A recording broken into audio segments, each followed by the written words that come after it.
My uncle forged my grandma's will, but she planned ahead. My grandma raised me. My parents were not around, and she was the only steady person in my life. She always said her house would be mine someday. I never asked for it, but she insisted it would be my security when I grew up. She passed last spring. I was grief-stricken. My uncle, her son, immediately stepped in to handle everything. That was a red flag. He had always been bitter about my grandma loving me more. He was always broke, gambling, borrowing money, and lying constantly. 2 days before the will reading, he called me and said, "Do not expect much. Grandma changed her mind about the house." My stomach dropped, but I stayed calm. My grandma was stubborn. She would not change her will casually. At the will reading, the lawyer unfolded a printed document stating that everything, the house, the land, the car, went to my uncle. There was nothing for me. He smirked at me across the table. Something was wrong. Grandma always had a backup plan. A week before she died, while unconscious in the hospital, she squeezed my hand and whispered, "Trust the cameras." She weakly pointed toward her purse.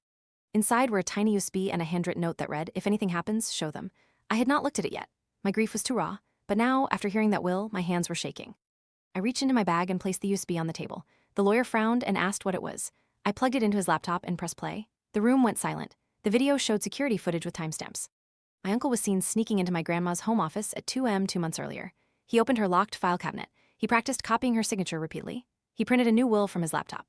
He burned the original document in the fireplace. Then he stared directly into the camera above the desk, unaware my grandma had replaced it after he stole jewelry the previous year. My uncle went pale. He tried to stutter excuses, saying he was drunk and confused. The lawyer ended the reading immediately and contacted the police. The fallout: the forged will was declared invalid. My grandma's original will was found in her safety deposit box. Everything, including the house, legally transferred to me. My uncle was arrested for fraud, forgery, and destruction of documents. He pled guilty and received jail time and restitution. My favorite moment was when they handcuffed him in my grandma's living room and he screamed, "That house should have been mine." I whispered back, "Grandma knew exactly who you were."